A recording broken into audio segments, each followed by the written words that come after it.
매일 성경 묵상을 돕는 해설 가이드입니다. 안녕하세요, 묵상 코치입니다. 함께 읽고 나눌 말씀은 민수기 6장 13절에서 27절까지 말씀입니다. 나신인의 서원 기간이 끝나면 자동으로 일반 신분으로 돌아가는 것이 아닙니다. 그는 매우 복잡하고 거창한 예식을 치러야 합니다. 이것은 다양한 제사들을 바치며 진행하는 만큼 많은 비용이 드는 버거운 절차였습니다. 13절에서 21절은 나신일의 한속 의례입니다. 13절에서 17절에 읽겠습니다. 나신일의 법은 이러하니라. 자기 몸을 구별한 날이 차면 그 사람을 회막문으로 데리고 갈 것이요. 그는 여호와께 헌물을 드리되 번제물로 1년 된 흠없는 순양 한 마리와 속죄물로 1년 된 흠없는 어린 암양 한 마리와 화목제물로 흠없는 순양 한 마리와 무교병 한 강주리와 고운 가루에 기름 섞은 가자들과 기름 바른 무교전병들과 그 소제물과 전제물을 드릴 것이요. 제사장은 그것들을 여호와 앞에 가져다가 속죄제와 번제를 드리고 화목제물로 순양의 무교병 한 강주리를 아울러 여호와께 드리고 그 소제와 전제를 드릴 것이요. 나신인의 서원 기간이 끝나면 그는 다시 한속 절차를 받습니다. 그 한속 의례는 많은 제물들이 사용되므로 경제적 부담이 적지 않습니다. 바쳐야 하는 제사 품목들은 다음과 같습니다. 번제, 속죄제, 화목제, 음식 소제들, 밀가루 소제와 전제. 레위기 1장에서 7장에 규정된 5대 제사 중 속죄제 쌍둥이 제사를 할 수 있는 속건제를 제외하고 모두 드려집니다.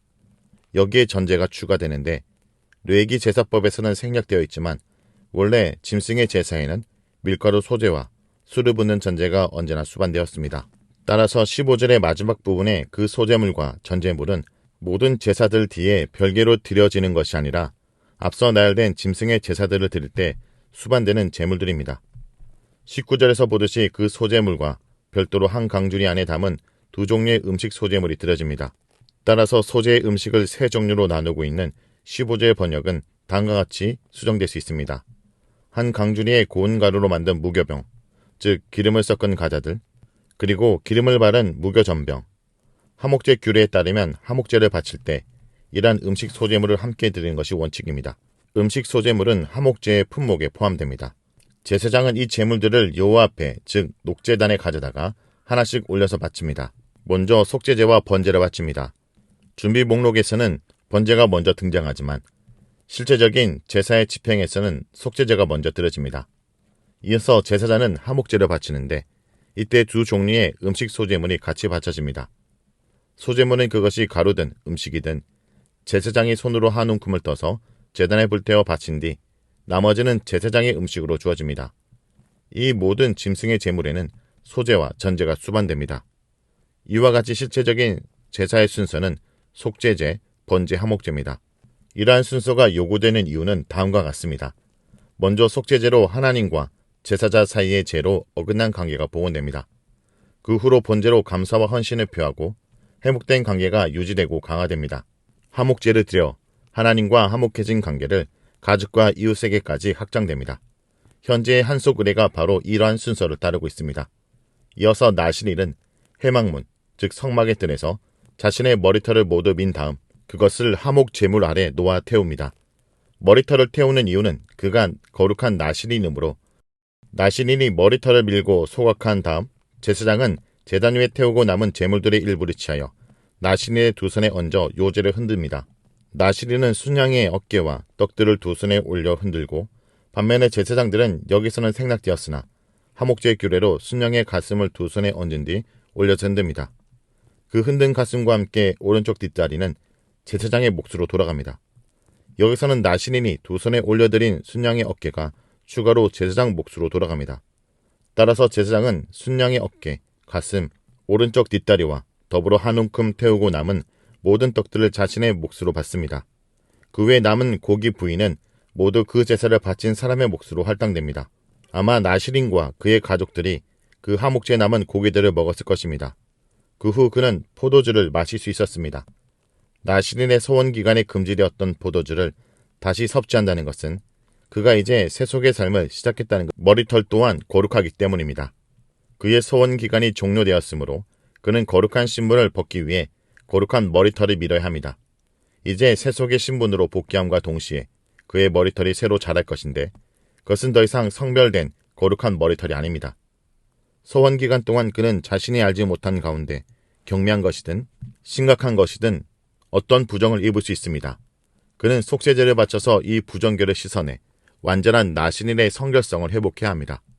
그런 다음 머리털을 열라 불태운 뒤 세속의 신분으로 돌아옵니다.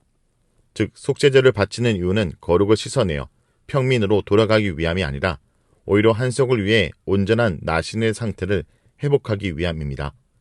성찬용 잔을 깨끗이 씻어 파기하는 것처럼 나신인은 여러 제사로 자신을 온전케 하고 하나님께 감사를 표한 뒤 자신의 성직을 끝낸다고 볼 수 있습니다. 마지막으로 나신인의 제성별 의례와 한속 의례가 있었다면 나신인의 임례식도 있었을 것입니다.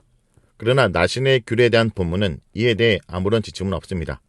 하지만 나신인의 제성별 의례는 나신인의 임례식의 존재를 암시합니다. 더불어 한나가 젖을 때 사무엘을 데리고 성수에 올라가 여호와 앞에서 경배하며 그를 봉헌하면서 나신의 삶을 시작하게 하는 장면 또한 그러하다 볼 수 있습니다. 22절에서 27절 읽겠습니다.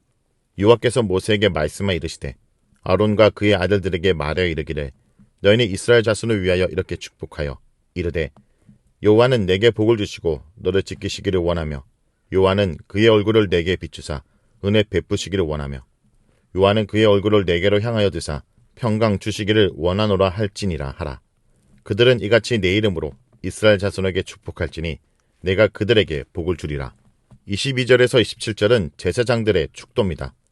백성들의 진영에서 성결을 위한 제반들의 문제들을 다룬 5장에서 6장은 제사장의 축도와 더불어 마무리됩니다. 이어서 다시 7장에서 진영의 중심에 놓인 성막 이야기가 시작됩니다. 따라서 5장과 6장을 끝내는 이 축도의 의미는 매우 크다 볼 수 있습니다. 요약하자면 이렇습니다. 성막을 중심으로 성결한 삶을 사는 백성들은 하나님의 큰 축복을 받을 것입니다. 축도는 아론과 제사장들이 백성들에게 선포합니다. 다시 말해 하나님의 대행자인 제사장들을 통해 하나님의 풍성한 축복과 은혜와 평강이 백성들에게 전달되고 흘러갑니다. 자, 여기까지가 민수기 6장 13절에서 27절까지 말씀입니다. 오늘 말씀을 통해 우리는 무엇을 묵상하고 적용해야 할까요? 하나님은 우리를 향해 얼굴을 드시고 그 얼굴빛을 비춰주십니다. 하나님은 제사장들을 통해 이스라엘 자손에게 풍성한 축복을 흘러보내십니다. 아론과 그의 아들들은 하나님의 이 놀라운 복을 회중에게 선언할 임무를 받았습니다. 그러나 복을 주시는 분은 하나님이십니다. 복을 선언하시고 그 복에 초대하시는 하나님께 나아가 복을 받고 우리도 세상 가운데 복을 선포하며 복의 근원으로 오늘도 살아가길 간절히 기도드립니다.